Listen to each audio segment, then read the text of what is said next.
Persiraja Banda Aceh bakal menjamu PSKC Cimahi dalam laga lanjutan Liga 2 Indonesia musim 2024 sampai 2025 di Stadion Hadi Murtala pada Sabtu, 7 Desember 2024 pukul 23.00 waktu Indonesia Barat. Laga pekan ke-14 ini bakal menjadi penentu tim yang bakal duduk di puncak klasemen, sementara Grup 1.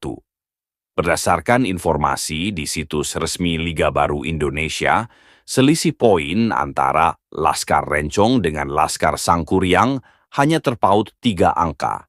Persiraja berada di peringkat pertama sedangkan PSKC di posisi kedua.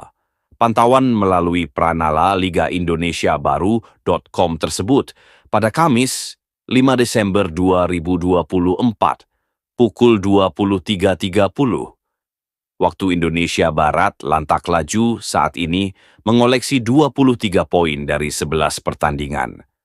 Klub asal Banda Aceh ini koleksi 7 kemenangan, 2 imbang, dan 2 kekalahan. Sementara itu, Gajah Lewi hingga kini mengantongi 20 poin dari 12 laga yang telah dilakoni. Secara rinci, klub dari Cimahi, Jawa Barat ini 6 kali menang, 2 imbang, dan 4 kali kalah. Melihat head-to-head, Persiraja tampaknya lebih percaya diri dan unggul di laga ini. Selain berperan sebagai tuan rumah, Laskar Rencong memiliki catatan belum pernah kalah dari PSKC dalam 2 pertemuan terakhir kedua tim. Hasil sebaliknya, Laskar Sangkuriang malah belum pernah menang, termasuk ketika menjamu Persiraja di kandang mereka saat putaran pertama di Stadion Sijalak Harupat, Jawa Barat, pada Rabu, 2 Oktober 2024. Selain itu, dari 5 laga terakhir yang dilakoni masing-masing tim, Persiraja belum sekalipun menerima kekalahan. Lantak Laju mencatat 4 kali menang dan 1 kali seri, sedangkan PSKC hanya 3 kali menang, 1 kali seri, dan 1 kali kalah.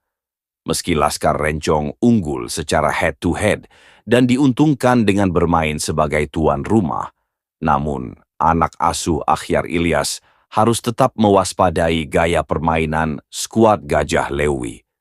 Begitu juga sebaliknya, meski Kashar tadi memiliki pengalaman beberapa kali menghadapi Persiraja dan bermain di Stadion Hadi Murtala, namun tetap harus mengantisipasi gempuran trio Aceh, Andik, Korf, dan Hamdi di lini serang Laskar Rencong. Persiraja Banda Aceh